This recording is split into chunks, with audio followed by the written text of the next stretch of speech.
ጎጃም የአንደኛ ክፍለ ጦር የባህር ዳር ብርጌድ የህዝብ ግንኙነት ኃላፊ ነኝ።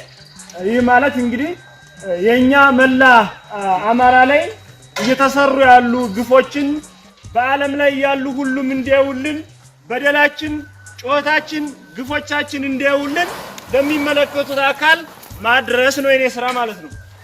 ሌላኛው እንግዲህ መንግስት ነኝ ብሎ የሚያስበው አካል አሁን ምንም ላይ ከስም የዘለለ በተግባር የሌለው አብይ አህመድ እየሰራቸው በህዝባችን ላይ እየሰራቸው እየተፈጸሙ ያሉ ግፎችን ለመላው ዓለም እንዲያውልን የማድረስ ስራ ነው የኛ ስራ ማለት ነው።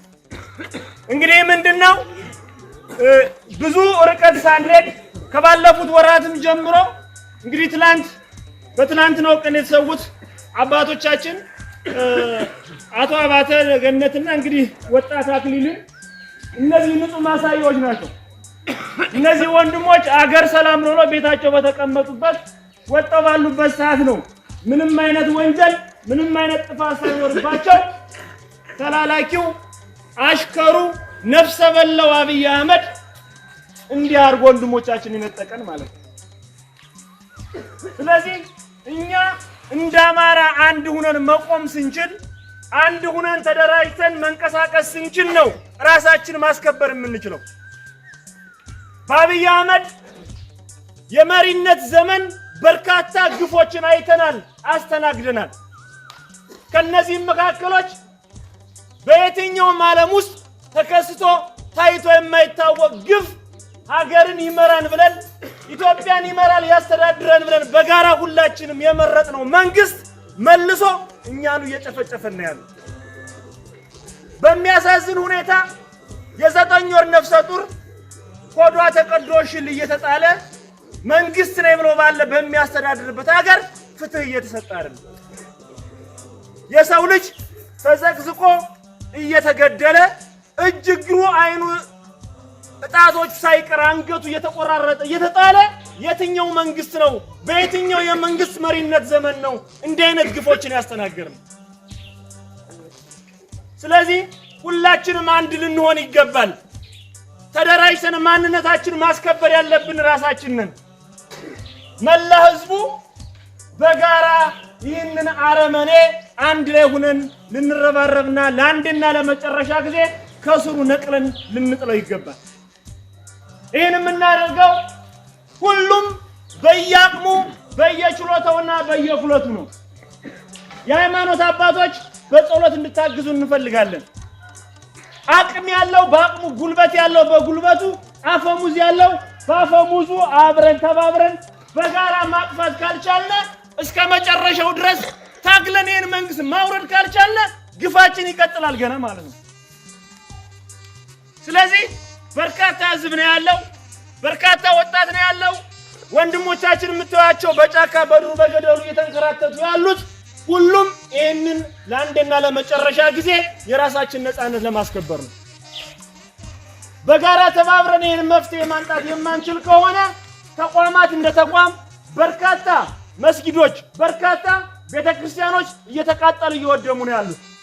አብይ አህመድ ስለሚባል ብቻ አብዛኛውን ሰው የሙስሊም መሪ ነው ሸማኔ ገዥ ከመጣ በኋላ ነው የሚል የተሳሳቱ ምልከታዎች አሉ። መስተካከል መቻል አለበት። በየትኛውም እምነት እስልምናና ክርስትና ሀያል ዘመን ተዋደው ተከባብረው የኖሩ ሃይማኖቶች ናቸው።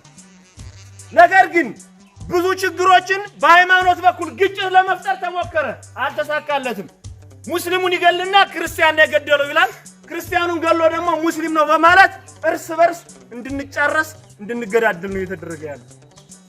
አሁንም ቢሆን እንደምትዋቸው በርካታ በዚህ 2-3 ቀን ውስጥ እንግዲህ እንዳያችሁት ከፊት ለፊት እየሞቱ እየተሰዉ እርስ በራሳችን እንድንገዳደል ያደረገው ከኛው ከራሳችን ከአማራ አብረክ ተወልደው አድማ ብተና፣ ልዩ ኃይል፣ ፖሊስ፣ ሚሊሻ ናቸው ከኛ ጋር አብረው እየተዋጉ ያሉ ማለት ነው። ስለዚህ እርስ በርሳችን እንድንጨራረስ ነው እያደረገ ያለው። እርስ በርስ ነው እንድንገዳደል እያደረገ ያለው። ወንድሞቻችሁን ምከሩ።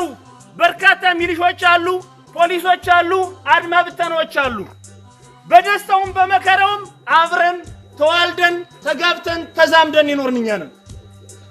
በየትኛውም አካባቢ በደስታው ጊዜ ጥምቀትና አረፋ ሰርግ በሚሆንበት ሰዓት ለሙስሊሙ አንድ በሬ ለክርስቲያኑ አንድ በሬ እየተሰጠ በጋራ ባህላችን ይዘን የመጣ ነው። ይሄ አሁን ላይ ግን የመጣብን አውሬው የሆነ መንግስት የተለያዩ ምክንያቶችን በመፍጠር እርስ በርስ እንድንበላላ ያደረገን ነው ያለው። ልንነቃ ይገባል። ወጣቶች በሙሉ ልንሳተፍ ይገባል። እስከ መቼ ድረስ ነው እንዲያልን የምንቀጥለው? ይሄንን ለአንዴና ለመጨረሻ ጊዜ ማስወገድ ካልቻልና ከዚህ የበለጠ ግፍና መከራ ተደግሶ ተቀምጦልናል። ስለዚህ ተባብረን ይሄን ማስወገድ መቻል አለብን። አግዟቸው። በርካታ ወጣቶች አሉ። ተደራጅተን አይደለም ይሄንን ቀጠና አማራ ሰፊ የሆነ በቁጥርም በኃይልም የተሻለ የሰው ኃይል ነው ያለው። ነገር ግን በመካከላችን በሚነሱ አንዳንድ ችግሮች ምክንያት እርስ በርስ መንግስት ክፍተትን ተጠቅሞ እያጠቃን ነው ያለው። ምን እናድርግ? አሁን ከናንተ ሐሳብ እንፈልጋለን። እኛ እንደምትዋቸው በርካታ ወጣቶች በርካታ ሽማግሌዎችም አሉ ትግሉ ጋር አብረው ተቀላቅለው ያሉ። ሰራዊቱ እየደከመ ሰራዊቱ ከለትለት ተስፋ አስቆራጭ ነገር ማየት መቻል የለበትም። እናንተ አይዟችሁ በርቱ ስትሉን እንበረታለን፣ እንጀግናለን። ካልሆነ ግን እኛም ደካማ እናትና አባቶች አሉን። ማረፍ እንፈልጋለን፣ ማስታመም እንፈልጋለን።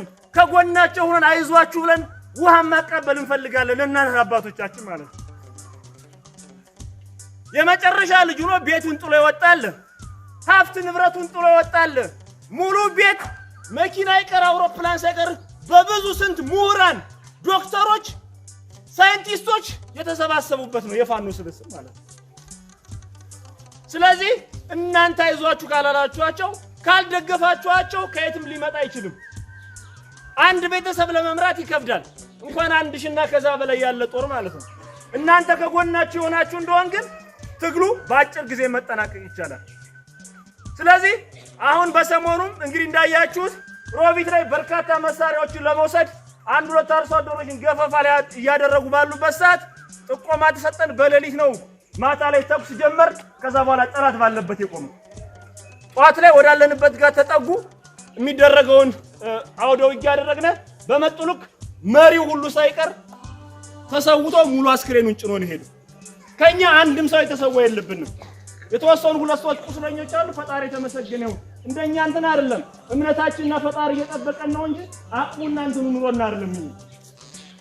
ስለዚህ አሁንም ቢሆን በቀጣይ ተባብረን ቀጠናችን ማስከበር መቻል አለብን። አማራ በመሆኑ ብቻ ነው እየታረደ እየተገደለ ያለው። ሙስሊም ስለሆነ ክርስቲያን ስለሆነ አይደለም። አማራ የተባለ በሙሉ እየታረደ እየተቀላ ነው። ድሮ እምንሰማው በቴሌቪዥንና በሬዲዮ ነበር። አሁን ላይ ግን እያያችሁ ነው፣ በራችን ድረስ መጥቷል። ትናንት ያያችኋቸው ወንድሞቻችን አባቶቻችን አጥፍተው አይደለም፣ ትጥቅ ይዘው አይደለም፣ መሳሪያ ይዘው አይደለም የተገኙት። በተቀመጡበትና ቁጭ ባሉበት ነው ገለዋቸው። ይሄ ሌላ ምንም ማሳየ የለውም። ድሮ ወለጋ ላይ እንደዚህ ሆነ፣ ከአዲስ አበባ ውጭ እንደዚህ ሆነ ሲባል ተረት ነበር የሚመስለን። አሁን ግን ይኸው በራችን አንኳኩቶ ከራሳችን ቦታ ላይ መጥቷል። ስለዚህ ይሄንን በደንብ ልንታገለው ይገባል፣ ልናስቆመው ይገባል። አብረን ተባብረን ማንነታችን ማስከበር መቻል አለብን። ከዚህ በፊት እኮ በርካታ በታሪክ እንዳየነው ወይም እንደሰማነው እኮ በኃይለ ሥላሴ ዘመን በዚህ ቀጠና ውስጥ በርካታ ውጊያዎችን ሲያደርጉ የነበሩ አሉ። እንግዲህ ይንገግና ጉማሬ ባህር ላይ የሚነሱ እና አርበኛ ቢተው እነ ግራዝማች አለሙ ደርሶ የት አካባቢ ነበር? ጠላት በዚህ አካባቢ ገብቶ ያውቃል? እኛ ምናልባት በታሪክ ካልሆነ በእድሜ እንትን አልነበርም። ስለዚህ የነሱን አሪያ ተከትለን እኛ አሁን ላይ አጼ ምኒልክ እንደዚህ ያደረገ፣ አጼ ቴዎድሮስ እንደዚህ ያደረገ፣ ጣይቱ ብጥ እንደዚህ ያደረገች ማለት አይደለም። አሁን አጼ ምኒልክ ሰው እዚህ ይፈለጋል።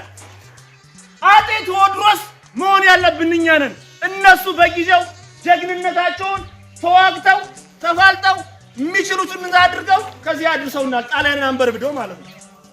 ምንም በሌለበት ሰዓት ባልቢን በወንጭፍና በጅግራ በንብ በተለያዩ የራሳቸውን በጋሻና በጦርና በጎራዴ ተዋግተው ጣሊያንን አሸንፈው እዚህ አድርሰውናል። እኛስ መንግስት የታጠቀውን አይነት መሳሪያ ሙሉ ታጥቀናል።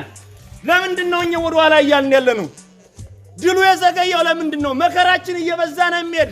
ስለዚህ አንድ ጊዜ በክተት ወጠን ማንነታችን ማረጋገጥና ቀጠናችን ማስከበር መቻል አለብን። ይሄን ማድረግ የማንችል ከሆነ ግን ግፍና መከራው እየበዛ እናትና አባቶች ሴቶችና ህፃናት በተለያየ መንገድ እያጣናቸው ነው ያለው። ስለዚህ ፋኖ አሁን እየሰራ ያለ ስራዎች አሉ። ሰው ነው እንደናንተ የናንተው ልጆች ነን። ልናጠፋ እንችላለን። ምከሩን፣ ቆንጥጡን፣ ገስጡን። በአንድ ሰው በሁለት ሰው ደግሞ ሁሉም አባል መሰደብ መቻል ስለሌለበት ማለት ነው። ችግሮች ካሉ እየተመካከርነ መፍትሄ አቅጣጫ እየሰጠነ መሄድ መቻል አለብን ለማለት ነው። ምናልባት ሰንበትም ነው ለቅሶም ስላለ ብዙ ሰዓት መውሰድ አልፈልግም። አንድ ሁለት ሰው ግን ሐሳብ እንድሰጡ እንፈልጋለሁ። ቀጣይ ትግላችን በምን አግባብ እናድርገው? አሁን እየተዋጋ ያለ አደረጃጀት መዋቅር ወይም ፋኖ ብቻ ነው? ህዝቡስ እንዴት ነው? እኛ ብናልቅ እናንተን ይተዋችኋል? እውነታው ነው። ጦሩ ቢያልቅ እናንተን ሰላም የሚሰጣችሁ ከሆነ እኮ ችግር የለውም።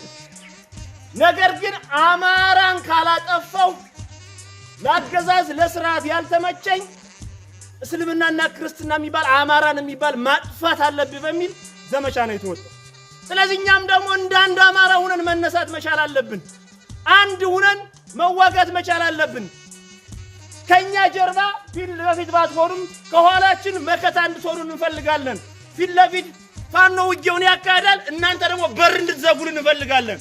ከኋላ ደጀን እንድትሆኑ እንፈልጋለን። እናውቃለን የዚህን ህዝብ ጀግንነቱን አውቃለሁ። እኔ ሰምቻለሁ እንዴት ከዚህ በፊት የነበሩ አውደ ውጊያዎች ህብረተሰቡ በይፋ በአንድነት ንቅንቅ ብሎ ወጥቶ እንዴት ውጊያ እንዳካሄደ አለና መረጃው ስለማቅ ማለት ነው።